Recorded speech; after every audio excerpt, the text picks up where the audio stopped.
Welcome to the world of Dead Meme, a cyberpunk first person shooter where you play as Aero, a highly specialized engineer called a plumber, armed to the teeth and ready to kill Doge, the last of the great elder memes.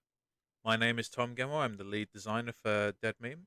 The overarching theme of cyberpunk leans into the narrative of memes leaking into the real world. To really capture the feeling of the cyberpunk atmosphere, dirt, grime, and loud was our key words to keep the game consistent throughout during the design process. With this in mind, I will now pass you over to Mr. Josh Tenniswood, who is our level designer, to elaborate further on the world design.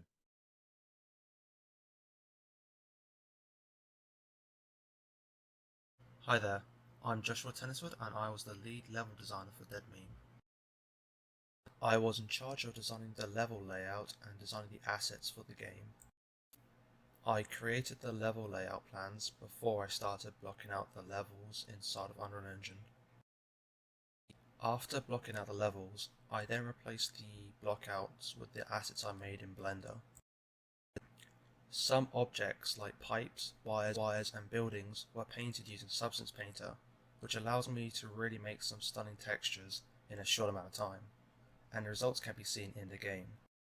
I tried going for the dark and gritty rooftop aesthetic that you may see in games like Cyberpunk 2077 and Blade Runner. I focused on narrow blocky corridors and boss rooms where the lighting atmosphere added some extra foreboding sense of dread in the game. I also did a bit of programming here and there, as well as adding some sound design and VFX work.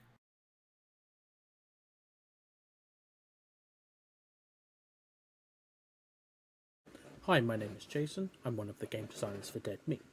My main responsibility was developing the power-ups, item drops, projectiles, upgrades, and save function for the game. We introduced a couple power-ups that would drop from the mini-bosses, which would increase the player's movement speed and gave them a grenade for clearing out large groups. The weapon projectiles were designed in two stages, the primary fire being a rapid-fire pistol, whilst the secondary being a single-shot ricochet disc. We also included an upgrade system that increased the weapon damage and reduced damage taken from enemy attacks. When the player collected enough bytes, they could return to the entrance chamber to upgrade their stats to make them more powerful. I also aided in the UX design, trying to make it a fun and enjoyable experience. Hello, I'm Jack Cowlett, a programmer of Dead Meme. There are two types of enemy that you'll encounter during your playthrough. First, there are momos, which are small, quick, and will shoot you if you aren't careful. They are usually found in small groups, which make them dangerous to fight. There is also a momo boss to watch out for. They are bigger and will try to jump on you to do extra damage. Later into your playthrough, you will face a second type of enemy, Doge. They will try to get close to you and punch, which can be very painful. There is also a boss version of Doge which is even stronger and has the extra ability to charge at you, which can be very dangerous to your life. Hi, I'm Joshua Garwood. I have worked on the game Dead Meme. I have worked on animations and 3D modeling. I have 3D modeled many things in this game. I have made all of the enemies. I have made a mini Momo and a big Momo boss, as well as the mini Doges and Doge boss in the arena.